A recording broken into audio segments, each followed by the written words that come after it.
Hello dear aspirant, welcome to all of you in our channel study with Alok. देखिए छात्रों, आज हम लोग जो बात करने चल रहे हैं वो जून 2023 के लिए जो न्यू बैच स्टार्ट हुआ उसी बैच के क्रम में हम लोग डिस्कस करने चल रहे हैं। और जैसा कि आप लोगों को पता है कि एक इंट्रोडक्शन क्लास के बाद में हमने अपनी फर्स्ट लेक्चर भी आप लोगों को संप्रेषित कर दिया है, उसको आप देख सकते हैं।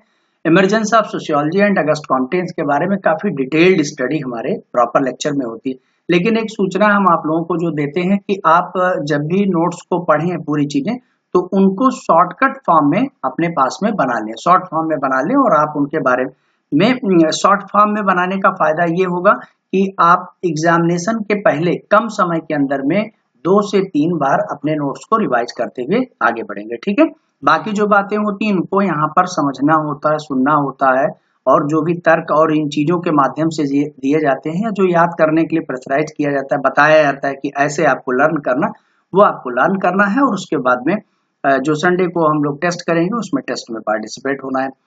तो देखिए यहाँ पर जो बात है वो क्या है, कैसे नोट्स आप लोग शॉर्टकट वाला बना लें और थोड़ा दूर दूर बनाएं। जैसे कि आपने देखा कि यहाँ पर नोट्स में काफी दूर दूर है, तो जैसे दूर दूर बना देने थी, ये मैं आपको एक डेमो के रूप में दे रहा हूँ कि आप इसको जान लीजिए कि अगर शॉर्ट फॉर्म में बना लेते हैं तो चीजें आपके लिए कैसे लर्न करना आसान हो जाता है। बाकी हम लोग क्वेश्चन आंसर के माध्यम से प्रैक्टिस करते हैं, जैसा एग्जामिनेशन में आता है उसी तरीके से प्रैक्टिस करते हैं, इसलिए कहीं कुछ भी अलग से करने की जरूरत नहीं है। बस आप इसको एक प्रॉपर वे में एक कॉपी में लेक्चर 1 to 1 2 करके ऐसे लिखते 1 2 3 4 में इसी फॉर्मेट में लिखते हुए चलेंगे। तो अभी हमने जो कल लेक्चर पढ़ाया था उसमें दो चीजें हैं कि सोशियोलॉजी ये बेसिकली दो शब्दों से मिलकर के बना हुआ सोसाइटस, ठीक है, और लोगस, यानी सोशियोलॉजी दो टर्म्स हैं, सोसाइटस और लोगस। ये चीज मैंने वहां पर काफी डिटेल्ड में बताई भी, यहाँ पर आपको शॉर्टकट में। तो अब आप देखिए कि सोसाइटस और अब लोगस, ये जो आपका पार्ट है, ये कई बार कंफ्यूजन करता है कि सोसाइटस किस भाषा का है, लोगस का है, समटाइम्स पीजीटी, या कभी कभी आपने जैसे इस बार इंटरनेट ने भी काफी जो है देखा जाए तो बहुत अच्छा पेपर भेजा हुआ था कि मतलब सामान्य क्वेश्चन भी उसने पूछे थे, लगभग 20 से 25 क्वेश्चन आप इजिली। लेकिन मैंने देखा कि जो नए अभ्यर्थी रहते हैं उनको ये छोटी सी बात में भी कंफ्यूजन हो जाता है, इसलिए मैं इस कंफ्यूजन को दूर करने के लिए, चूंकि फर्स्ट टाइम जो स्टडी कर रहे होते हैं, अगर उनको अचानक से पूछ लिया गया कि सोसाइटस किसका है, अब वो लैटिन और दूसरा जो है आपका जो ग्रीक है, ठीक है, ग्रीक, या इसको ग्रीक को यूनानी भी कहते हैं, तो वो कंफ्यूज हो जाते हैं, यानी ग्रीक है कि यूनानी है, यानी उनको लैटिन टर्म भूल जाएगा और या तो ग्रीक और यूनानी को अलग अलग समझने लगेंगे। ठीक है, तो इसलिए यहाँ पर तो सोसाइटस लैटिन, तो आप इसको लर्न करने के लिए मैंने वहां तरीका भी बताया कि एलजी के माध्यम से, जैसे एलजी कंपनी रेफ्रिजरेटर वगैरह इलेक्ट्रॉनिक के लिए काफी जानी जाती है, तो आप यहाँ पर देखिए कि एल जी, तो ठीक है, लैटिन और ग्रीक, तो सोसाइटस प्लस लोगस, तो सोशियोलॉजी जो है वो बेसिकली सोसाइटस और लोगस, उसको दो पार्ट में हम लोगों ने डिवाइड किया और उसके बाद में एलजी के माध्यम से याद कर लिया लैटिन और ग्रीक भाषा। ठीक है, अब यहाँ पर एक स्टेटमेंट है जो काफी इंपॉर्टेंट है, वो है कि वीरस्टेट कहते हैं कि एक विषय के रूप में समाजशास्त्र नवीन है। क्यों? क्योंकि इसका जो इमरजेंस हुआ है वो मैंने लास्ट लेक्चर में बताया हुआ था, कुछ विद्यार्थियों को याद भी आ गया 1838 में। ठीक है, और ये भी क्वेश्चन कई बार नेट में हायर एजुकेशन में पूछा गया, 1838, 1938, 1939 ऐसे करके कर देता है, तो आप यहाँ कंफ्यूज, तो 1838 इसको आप कंफर्म करके रखिए। ठीक है, तो 1838 में समाजशास्त्र का उद्भव होता है, एक नवीन, तो देखा जाए तो बहुत ज्यादा पुराना इतिहास नहीं है, ठीक है, 150-200 साल का इतिहास है। तो एक विषय के रूप में यहाँ पर जो स्टेटमेंट है, वीरस्टीट कहते हैं कि समाजशास्त्र नवीन, एक विषय के रूप में समाजशास्त्र नवीन है, जबकि इसका अतीत जो है प्राचीन या लंबा है। ये बहुत इंपॉर्टेंट है कि इसका अतीत जो है वो प्राचीन या लंबा है। ये कौन बात कहता है? ये वीरस्टीट कहते हैं। अब छात्रों, जब आप एग्जामिनेशन दे रहे होते हैं तो उस दौरान एक बड़ी महत्वपूर्ण चीज आती है कि जैसे यहाँ पर एक वर्ड आ गया कि अतीत या प्राचीन। अब इसी अतीत वर्ड से एक जुड़ा हुआ शब्द है जो आगे चल करके आप जब समाजशास्त्र और अन्य विज्ञानों के मध्य में संबंध देखेंगे तो उस दौरान एक हार्वर्ड का कथन भी आता है। ठीक है, हार्वर्ड महोदय कहते हैं कि इतिहास अतीत का समाजशास्त्र है। जो इतिहास है, हिस्ट्री है, वो इतिहास और समाजशास्त्र के मध्य में संबंध बताते हुए कहते हैं कि जो इतिहास है ये अतीत का समाजशास्त्र है, और जबकि समाजशास्त्र जो है वो वर्तमान का, ये है कि समाजशास्त्र जो है वो वर्तमान समाज, जो वर्तमान है या वर्तमान समाज का इतिहास है। ठीक है, तो ये है। अब यहाँ पर अतीत वर्ड को लेकर के, चूंकि अतीत या प्राचीन या लंबा है, तो वहां पर अगर मान लीजिए ऐसा कुछ कह देता और ऑप्शन में हार्वर्ड दे देता है, तो वहां पर वीरस्टीट को लेकर के आप कंफ्यूज किया, अरे सर ये तो अतीत टाइप का वर्ड जो है मैंने हार्वर्ड वाला पढ़ा था, अब यहाँ बी रेस्टेड है। तो ये इसलिए मैंने यहाँ पर चर्चा की, क्यों, मतलब चूंकि ये जो ऑब्जेक्टिव फॉर्म में होता है, मैंने दो चीजें कल के लेक्चर में इंट्रो में आपको बताया था कि एक होता है सब्जेक्टिव। तो सब्जेक्टिव में क्या होता है कि छात्रों मतलब हम लर्न कर लेते हैं, एक तरफ से लर्न करते चलते हुए, पढ़ते हुए चलते हैं और उनको हम लिखते हुए चले जाते हैं, जैसे पहले एंटीनेट आता है। लेकिन जब ऑब्जेक्टिव आने लगा तो बिल्कुल मिलती जुलती ही चीजें आ जाती हैं और उसके ऑप्शन को जानबूझ करके क्या करते हैं कि बिल्कुल मिलते जुलते ऑप्शन को सामने रखते हैं। कभी भी ऐसा ऑप्शन नहीं रहेगा कि आपका पूरा कंफ्यूजन जो है खत्म हो जाए, ठीक है। वैसा ऑप्शन ही रखा जाएगा, ऐसे टर्म्स मिलते जुलते रहेंगे कि जिनसे आपको एक कंफ्यूजन उत्पन्न हो जाए। तो यहाँ पर आपको जब भी कभी नोट्स बना रहे हो और उससे संबंधित कोई आपके मन में उससे मिलती जुलती बात अगर आपके दिमाग में आ जाए, तो ये क्या करना है आपको कि आपको उसको कंपैरेटिवली वहां पर नोट कर लेना है, ठीक है। कंपैरेटिवली नोट कर लेना, वो बात अलग है कि वो उससे रिलेवेंट चीज नहीं है, लेकिन आप जब नोट कर लेंगे तो ये मान के चलिए कि ऑब्जेक्टिव क्वेश्चन के महारथी आप हो जाएंगे, ठीक है। मतलब आपके ऑब्जेक्टिव क्वेश्चन आपसे गलत नहीं हो पाएंगे। तो ये आपका बहुत ही महत्वपूर्ण पॉइंट है, इस पॉइंट को आप ध्यान रखिएगा, इसलिए मैंने यहाँ पर आपको चर्चा कर दी। अब हम लोग बात कर रहे हैं कि द सोशल ऑर्डर, ये रॉबर्ट बीरेस्टेड महोदय ने जो है द सोशल ऑर्डर जो है नामक पुस्तक लिखी हुई है। तो छात्रों देखिए पुस्तक यहाँ काफी इंपॉर्टेंट देख रहे हैं कि सोशल ऑर्डर। अब इस पुस्तक से लेकर के भी कभी कभी कंफ्यूजन हो जाता है, जैसे आपने देखा होगा कि एक पुस्तक आ जाती है C.H. फूले महोदय की, ठीक है, और वो human nature and social order, ठीक है, वो पुस्तक लिखते हैं कि human nature and social order, ठीक है। तो human nature and social order नामक पुस्तक वो लिखा हुआ है C.H. फूले साहब की। अब जब भी कोई विद्यार्थी को ये करना, सॉल्व करना शुरू करता ऑब्जेक्टिव क्वेश्चनों में, तो सोशल ऑर्डर अगर लिखा है तो वहां पर बीरेस्टेड भी ऑप्शन में होंगे और फूले भी ऑप्शन में होंगे। अब चूंकि सोशल ऑर्डर वहां भी रहता है तो वहां पर कंफ्यूजन होता है, इसलिए मैं आपको बता रहा हूं कि जब भी कभी आप ऑब्जेक्टिव फॉर्मेट में स्टडी कर रहे हो और आपके दिमाग में कोई भी प्रश्न इस प्रकार का आ जाए, तो आप एज इट इज प्लेस पे अपने जो शॉर्ट नोट बना रहे हैं उसी प्लेस पे उसको भी लिखते हुए चलिए, ठीक है। देखिए मैं ये, चूंकि कई विद्यार्थी हमसे कहते हैं कि सर हम सब पढ़ लिख चुके हैं और हम होता क्या है कि जब हम एग्जामिनेशन देते हैं तो वहां हमसे गलत हो जाता है, ठीक है। तो ये गलत क्यों हो जाता है? क्योंकि वो मेहनत नहीं करना चाहते हैं, बस वो केवल पढ़ रहे हैं तो पढ़ रहे हैं, लेकिन उनके दिमाग में भी आ रहा कि इस टाइप की पुस्तक मैंने कहीं पढ़ी है, कुछ की है, तो कह रहे पढ़ी है तो पढ़ी है, हम जो पढ़ रहे हैं वही पढ़ेंगे। लेकिन छात्रों कंपैरेटिव स्टडी करना होता है, क्योंकि जब आपने देखा होगा कि जब प्रश्न पत्र आता है तो आपको इतने बेहतरीन तरीके से पढ़ाया लिखाया, आप भी पढ़े लिखे होते हैं, लेकिन वहां कंफ्यूजन होता है कि सर ये वाला होगा कि ये वाला होगा। मतलब दो तो आप मतलब निकाल देते हैं, एलिमिनेट कर देते हैं, लेकिन आप दो ऑप्शन रह जाते हैं। तो जब भी कोई विशेष रूप से अध्ययन करना चाह रहा है या चाह रहा है कि उसको 100% सफलता मिले, तो ये काम अपना शुरू कर दिए, अपने नोट्स के साथ में शुरू कर देंगे। आगे हम लोग देखेंगे समाजशास्त्र के जनक। तो ये आपको नाम पिछली बार भी मैंने अपनी फर्स्ट लेक्चर में आपको अच्छे से बताया कि अगस्ट कॉम्टे महोदय, और जन्म इनका अवतार जो होता है वो फ्रांस के अंदर में होता है 1798 में, ठीक है, और जबकि ये दुनिया को अलविदा कहते हैं 1857 में। तो एक छोटी सी चीज ये याद करके रखिए। दूसरी चीज है, अब आप एक इसमें मैंने लेक्चर में आप जाकर के इंक्लूड करिएगा कि या आपने लिख करके रखा होगा कि आजकल एक नया पैटर्न आपको पूछ रहे, वो कह रहे हैं कि जैसे विभिन्न कोई भी पुस्तक है, मान लीजिए कोई लेखक है, जैसे मान लीजिए कि अगस्ट कॉम्टे, तो अगस्ट कॉम्टे की पुस्तकों का सीक्वेंस क्रम क्या है, उनकी 4 पुस्तकें दे दिए और उसको आपस में मिला दिए, अब उनके क्रम को बताना होता है। तो इसी तरीके से मर्टन की पुस्तक, पार्सन्स की पुस्तक, तो एटलीस्ट जो आपके 26 थिंकर्स, ठीक है, जो आपके 26 थिंकर्स आपके इसमें एनटीए-नेट के सिलेबस में पूरे मेंशन है भाई छात्रों, उनका एक सीक्वेंस, यानी जब आप उनकी पुस्तकों को लिख रहे होंगे, जैसे हमने पीछे लेक्चर में बताया, तो उनको आप सीक्वेंस फॉर्मेट में ही लिखिए, मतलब कुछ भी इधर उधर में ना लिखिए आप, उनके चूंकि जो डेटेड पीछे दी रहती हैं, ठीक है, तो उन डेटेज के फॉर्मेट में ही करके लिखिए, क्योंकि आजकल ये क्वेश्चन भी बन रहा है, अभी इस बार भी बना हुआ था, लास्ट टाइम भी बना होता, तो किसी न किसी थिंकर की उनकी पुस्तकों का क्रोनोलॉजिकल फॉर्म भी पूछ ले रहे हैं, ठीक है। तो जैसे जो नए ट्रेंड चल रहे हैं उन पे भी आपको पकड़ बनानी होगी, क्योंकि हम प्रीवियस ईयर पेपर क्यों पढ़ते, इससे हमको नए ट्रेंड के बारे में पता चलता है कि पहले कैसे पेपर आते थे और अब पेपर कैसे आ रहे हैं। तो इससे क्या होता है कि एक आइडिया लग जाता है कि हमको इन चीजों को भी ध्यान रखने की जरूरत होती है।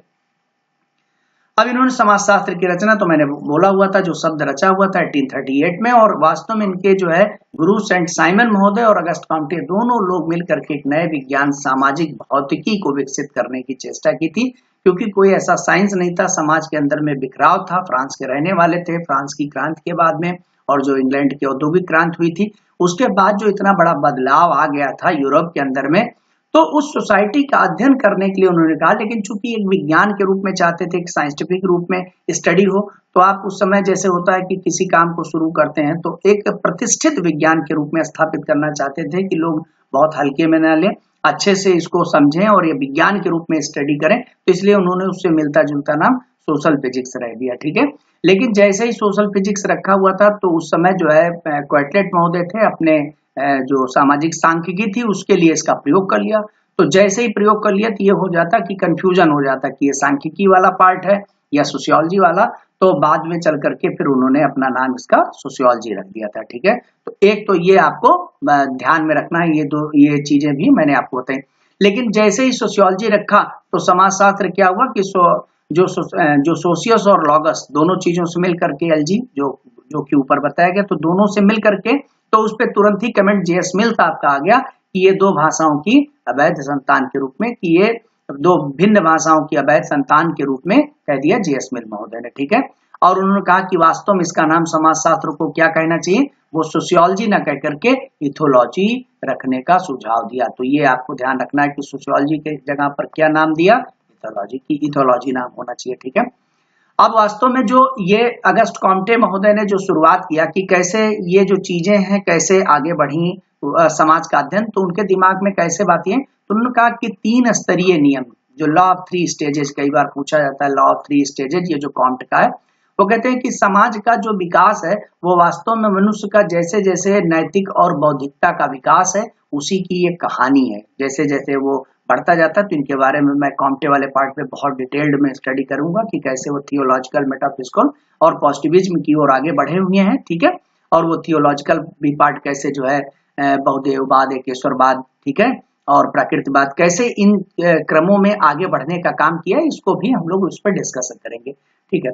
तो इनके क्या करना होगा आपको शॉर्टकट में, देखिए डिटेल्ड स्टडी जब हम बात करेंगे तो वहां तो आप सुन ही लेंगे, लेकिन चूंकि जो लर्न करने वाले पार्ट है उनको आपको उसको नोट डाउन कर लेना होगा।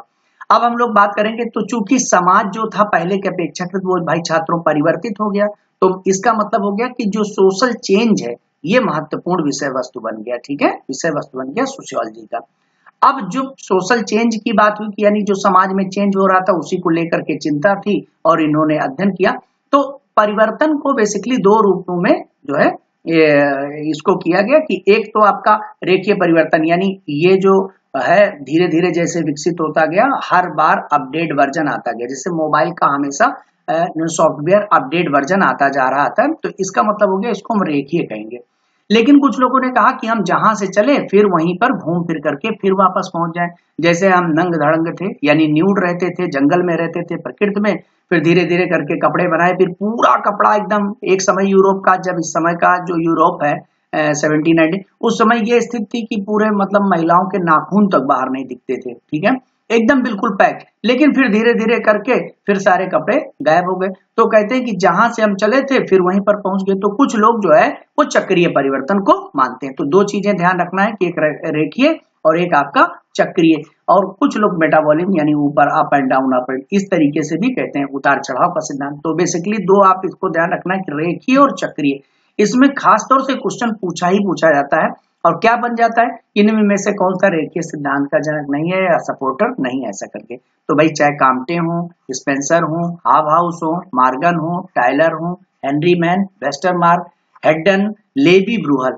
ये सभी जो है सामाजिक परिवर्तन के सीधी रेखा में यानी रेखीय परिवर्तन को स्वीकार करते हैं। ये बहुत महत्वपूर्ण है, इसको आपको ध्यान रखना है। वहीं पर अगर हम लोग बात करें छात्रों, जब हम चक्रीय की बात करने लगेंगे, ठीक है, कि चक्रीय परिवर्तन, तो 4 नाम आपको बहुत ही इंपॉर्टेंट जो ध्यान रखना है वो आपका नाम आ जाता है सोरोकिन, ठीक है, सोरोकिन का नाम आ जाता है, स्पेंगलर स्पेंगलर का नाम आ जाता है, टाइनवी का नाम आ जाता है, टाइनवी और पैरेटो, ठीक है।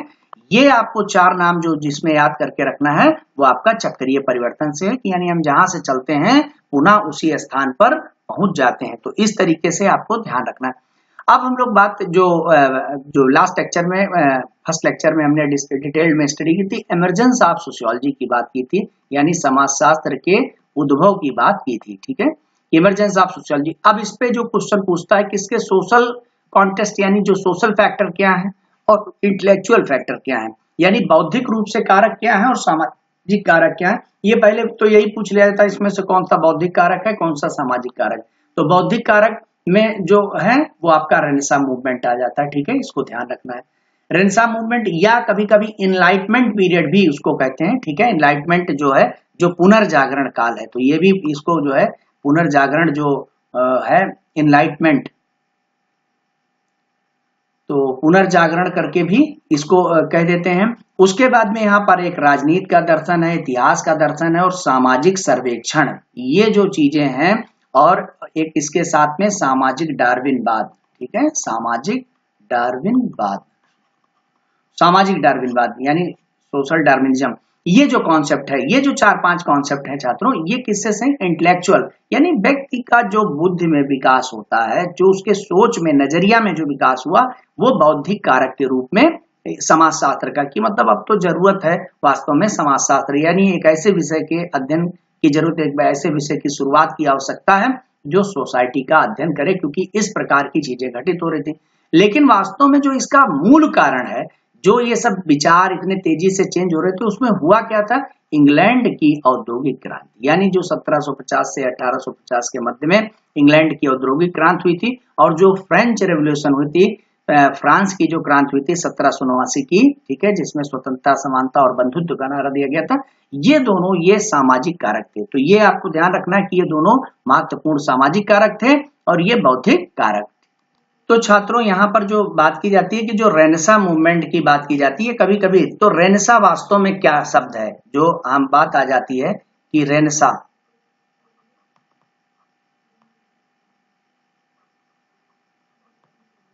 रेनेसां मूवमेंट की अगर हम लोग बात करें तो रेनेसां ये कैसा शब्द है, रेनेसां ये फ्रेंच शब्द है, एक बार पूछा गया है तो इसको ध्यान रखिएगा। रेनेसां वास्तव में फ्रेंच शब्द है, फ्रेंच भाषा का शब्द है, और जिसका मतलब होता है पुनर्जागरण, यानी फिर से जग जाना। ठीक है, जब हम फिर से जग जाए, तो वास्तव में ये जो 15th सेंचुरी यानी 1400 कुछ का जो समय था, 1400 कुछ अगर लिखा जाता है, ठीक है, तो उसको 15वीं शताब्दी, तो 15वीं सदी या 15वीं शताब्दी का जो समय था, ये बार बार पूछा जाता है 15वीं सदी, तो उस समय इटली से इसकी शुरुआत होती है। तो ध्यान रखिएगा, इटली में 15वीं शताब्दी में ये जो है शुरुआत हो जाता है। और ये वास्तव में क्या था कि जो उस समय यूरोप के विभिन्न जो राज्य थे वो आपस में जो आक्रमण कर रहे थे, युद्ध कारण थे, वो जो राजनीतिक अस्थिरता बहुत ज्यादा बढ़ गई थी, उसी के परिणाम स्वरूप ये था कि पुनर्जागरण इसका होना चाहिए।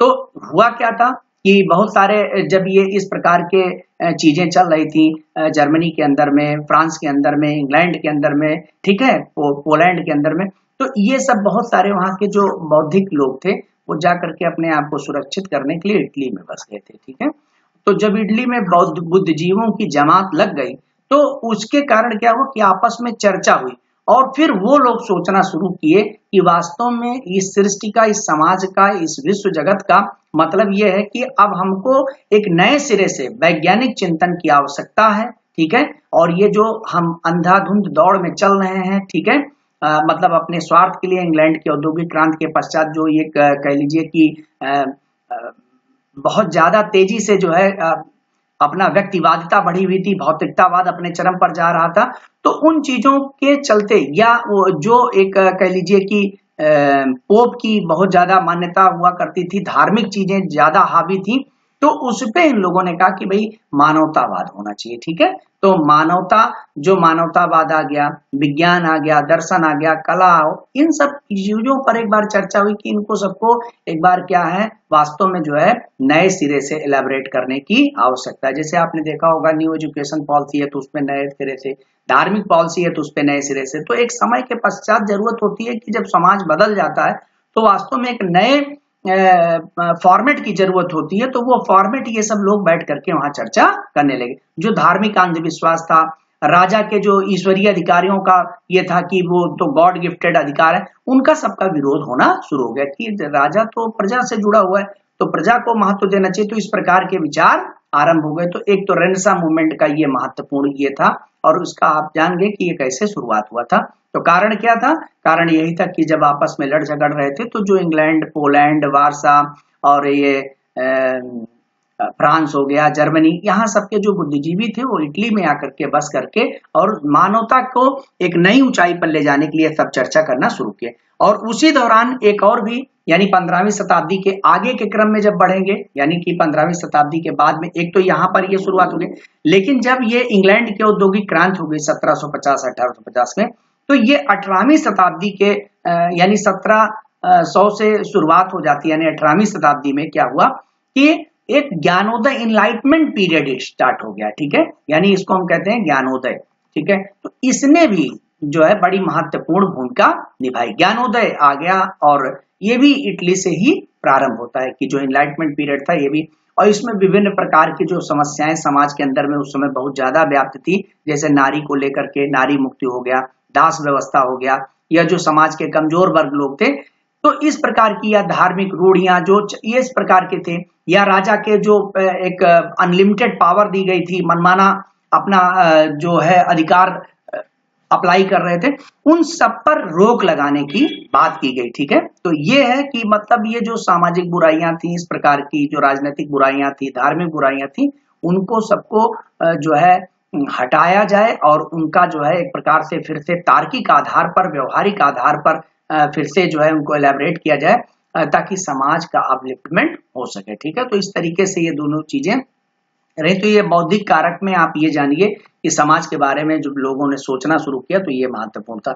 अब इसी क्रम में अगर हम लोग देखें कि ये इतिहास, राजनीति का दर्शन, तो ये बड़ा महत्वपूर्ण है कि राजनीति का दर्शन क्या है। देखिए, राजनीति का दर्शन का मतलब हो गया कि अभी तक राजा के सिर्फ अधिकारों की चर्चा होती थी। ठीक है, मतलब समस्त चीजें वो राजा के अधिकार तक ही सीमित थी। लेकिन फिर क्या हुआ कि जब राजा के अधिकार से अलावा भी कि जो नागरिक हैं, जनता है, उसके भी अधिकार की बात की जाने लगी कि क्या उनका भी कुछ अधिकार है, मानव होने का कुछ अधिकार है कि नहीं, उनके पास फंडामेंटल राइट की बात की जाने लगी। ठीक है, इतिहास के दर्शन की बात की। अभी तक इतिहास सिर्फ ये था कि हम ये राजा थे, उनके बाद ये राजा, फिर उनके बाद ये राजा, इस तरीके से पढ़ते थे। लेकिन फिर क्या हुआ कि अब उस ये इतिहास में किस राजा का शासनकाल कैसा था, यानी उनके यहाँ सामाजिक व्यवस्था, आर्थिक व्यवस्था, राजनीतिक, कहाँ मानवता को विशेष रूप से मान, तो इसका जब कंपैरेटिव, यानी जो संस्कृत, जो इतिहास के अंदर में विभिन्न प्रकार की संस्कृतियां थी, जब उनका कंपैरेटिव स्टडी किया जाने लगा तो वास्तव में जरूरत हुई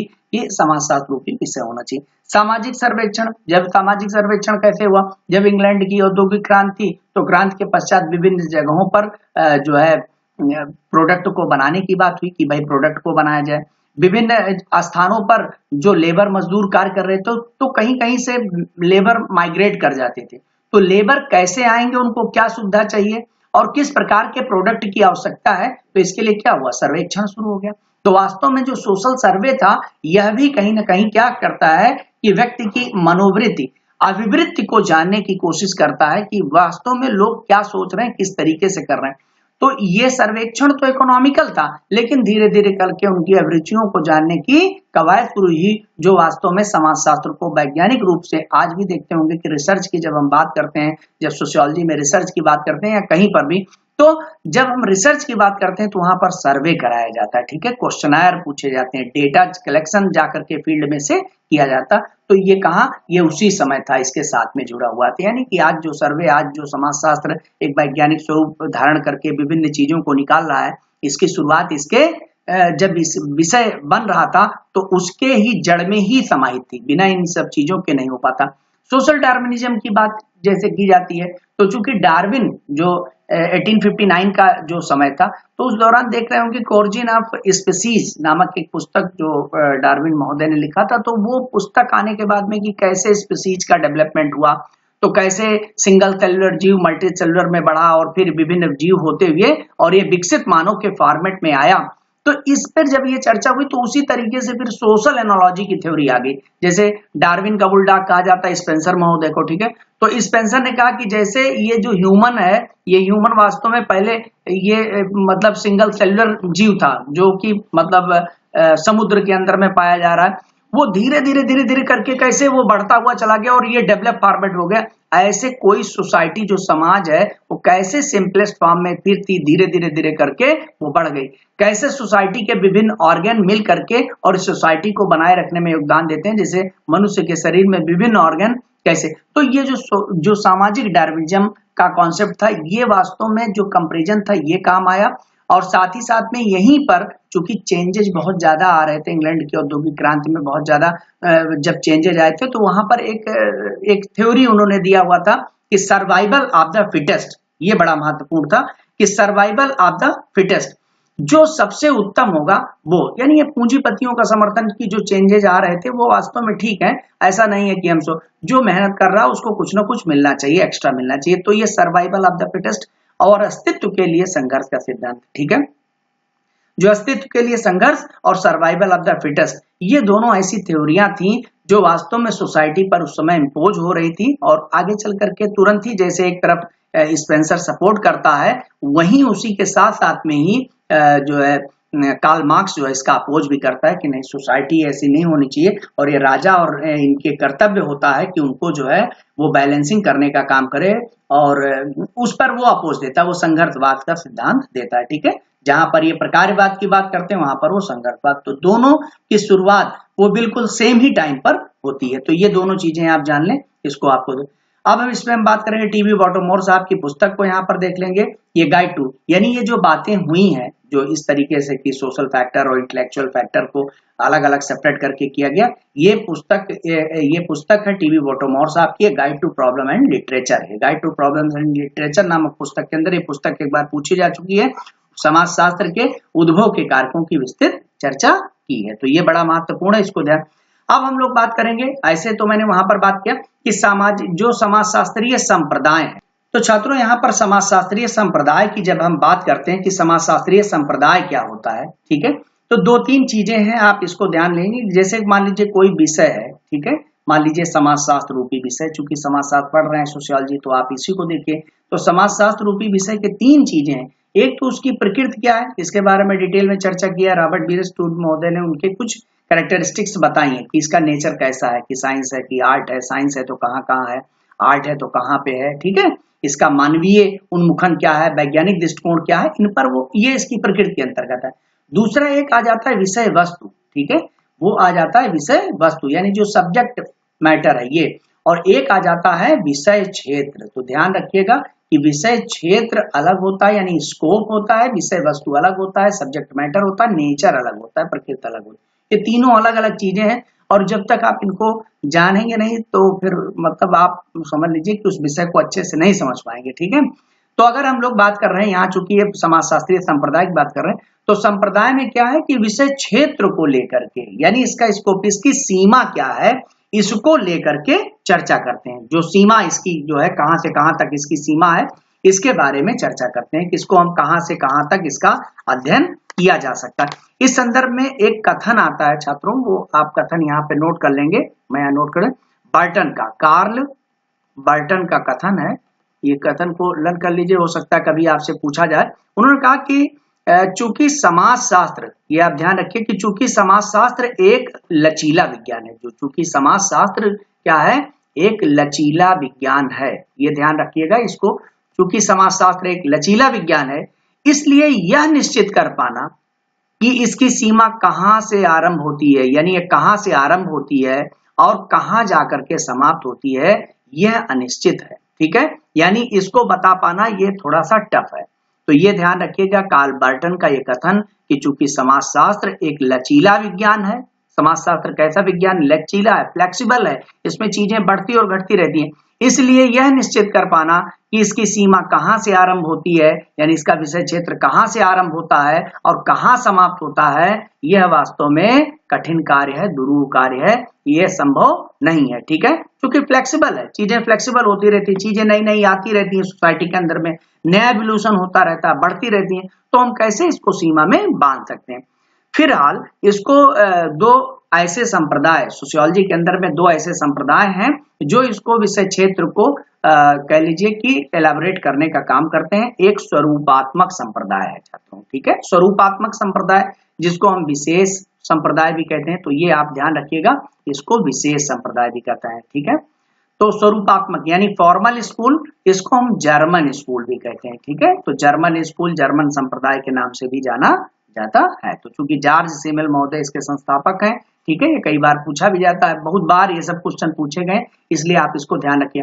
और दूसरा जो है समन्वयात्मक संप्रदाय यानी सिंथेटिक स्कूल है, और जिसके जो कह लीजिए कि संस्थापक हैं वो सोरोकिन महोदय। तो इन दोनों संप्रदाय को आपको ध्यान रखना है। अब इस पे जो क्वेश्चन आ जाता है कि कौन, पहला तो यही आ जाता है निम्न में से कौन सा स्वरूपात्मक संप्रदाय से संबंधित नहीं है, या कौन सा संबंधित है, या कौन समन्वयात्मक से संबंधित है, या कौन सा समन्वयात्मक से संबंधित नहीं। तो आपको सबसे पहले तो ये लर्न कर लेना है कि स्वरूपात्मक संप्रदाय के जनक कौन हो गए, सीमेल हो गए। तो सीमेल, बीरकांत, बानवीज, सीमेल, बीरकांत, बानवीज, टानिज। आप इतना नाम तो सीमेल, बीरकांत, बानवीज, टानिज, इतना नाम तो आपको लर्न करके रहे। फिर मैक्स, ठीक है, मैक्स बर्गेस, रिचर्ड स्मॉल, ये आपको एक साथ में रखना। मैक्स मतलब ये हो गया कि आप मैक्स वेबर जान जाए, तो मैक्स बर्गेस, रिचर्ड स्मॉल, ठीक है, मैक्स बर्गेस, रिचर्ड स्मॉल।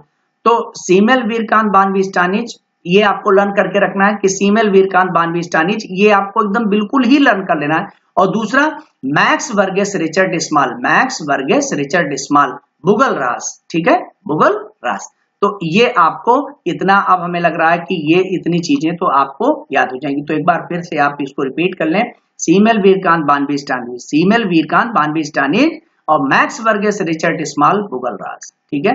ये आप इसको 2-3 बार पढ़ लीजिएगा छात्रों। ये देखिए सुन के रखे हैं आप, तो ऑब्जेक्ट में मतलब ऑब्जेक्टिव जब क्वेश्चन आएंगे तो आप कर ले जाएंगे, ये मेरा अपना। लेकिन अब कम से कम एटलीस्ट एक बार सुनिए, और आप भी अपनी तरफ से, जैसे मैं आपको बताने और लर्न कराने की कोशिश करता हूं, समझाने की, तो आप भी अपनी तरफ से भी प्रयास कर सकते हैं, ठीक है। तो एक बार प्रयास कर लेंगे और ऑब्जेक्टिव में सामने दिया गया तो दिमाग में आ जाएगा, और एक तैयार हो गया तो दूसरा फिर तैयार करने की जरूरत नहीं, दूसरा खाली जान लेने की जरूरत। तो Simmel, Vierkandt, von Wiese, Tonnies, Max Burgess, Richard Small, Bougle Ross, ये इतना लर्न करके रखिए। सब किससे संबंधित है, ये सब जो है स्वरूपात्मक। अब हम विशेष जो आपका समन्वयात्मक संप्रदाय है उसमें सोरोकिन, तो सोरोकिन, दुर्खीम जो है गिन्सबर्ग। अब देखिए ये जो बर्गेस है और गिन्सबर्ग है, ये बड़ा मतलब ये कंफ्यूजन करता है, यहां पर आपको ध्यान रखना है, गिन्सबर्ग और बर्गेस यही कंफ्यूजन करने का काम करता है, तो ये आपको थोड़ा सा ध्यान रखना। तो Simmel, Durkheim, Ginsberg, Ward Hobhouse, Hayes Mackie, ठीक है, ये आपको ध्यान रखना है। तो ये किससे संबंधित हो गए, ये सिंथेटिक। तो सोरोकिन इसके संस्थापक, ये भूलेगा नहीं। दुर्खीम के साथ में देखेंगे कि दुर्खीम जो है वो क्या है कि दुर्खीम, इसको लर्न कर लेंगे कि दुर्खीम ने बर्गर खा लिया यानी गिन्सबर्ग खाया, और उसके बाद में फिर अपने घर में हाउस में बीमार हो गया और फिर वार्ड में भर्ती हो गया, ठीक है, और हेज और मैकी उससे मिलने आते हैं। तो आप इस तरीके से इसको लर्न करके रखेंगे। तो सोरोकिन ये आपको ऑलरेडी याद है, लेकिन इतना ध्यान रखिए कि दुर्खीम के साथ में क्या हुआ कि बर्गर खा लिया, दुर्खीम ने क्या किया, गिन्सबर्ग है ना, तो गिन्सबर्ग खाया, कोई बर्गर का एक अच्छा क्वालिटी है ना, ऐसा मान के चलो, खराब क्वालिटी, तो गिन्सबर्ग खाया, तो जिसकी वजह से अपने घर में हाउस में बीमार हो गया, वार्ड में भर्ती हो गया, और हेज और मैकी उससे मिलने आए। तो इस तरीके से छात्रों इस पार्ट को आप इसको लर्न करके रखेंगे। तो इतनी चीजें हैं, बाकी इसके बारे में स्वरूपात्मक संप्रदाय में क्या है, समन्वयात्मक संप्रदाय में क्या है, दोनों की सोच क्या है, इस पे भी एक लेक्चर हमारा जो 3rd वाला लेक्चर होगा उस पे काफी डिटेल में हम आपको इस पे चर्चा करेंगे, ठीक है। तो चूंकि लेक्चर काफी लंबा हो जाता है तो दिक्कतें होने लगती हैं, लेकिन यह है कि अब यहीं पर कल हम लोग नेक्स्ट वाले लेक्चर में जो स्वरूपात्मक संप्रदाय और समन्वयात्मक संप्रदाय क्या है, या हम जो विषय वस्तु है तो उसको किस तरीके से ये क्या कहना चाहते हैं, कैसे किसी विषय वस्तु का डेवलपमेंट होता है, इन पे सब पे हम लोग चर्चा करेंगे कि वास्तव में जो है ये क्या है, कैसे और क्या कहा जाए, जो इसका फॉर्म है, स्वरूप है, या जो इसकी अंतः वस्तु है, इन दोनों में कैसे अंतर है और कैसे इनको सेपरेट किया जा सकता है, या कैसे एक दूसरे से गहराई से जुड़े, इनको अलग नहीं किया है, इन पे सब पे हम लोग डिटेल में चर्चा करेंगे। तब तक के लिए धन्यवाद, सुनते रहिए और जुड़े रहिए। और किसी भी प्रकार की कोई दिक्कत हो, कोई बात हो, किसी भी प्रकार का सुझाव की जरूरत हो तो आप व्हाट्सएप पे लिख करके और भेज सकते हैं। ठीक है, तो 7565955583 इस पे आप व्हाट्सएप कर करके और अपना जो भी इससे संबंधित जो बातें हैं या चीजें हैं वो आपको अवेलेबल होती रहेंगी। आप उनको पढ़ते रहिए, लिखते रहिए और समाज शास्त्र को आगे बढ़ाते रहिए। जय हिंद, जय भारत।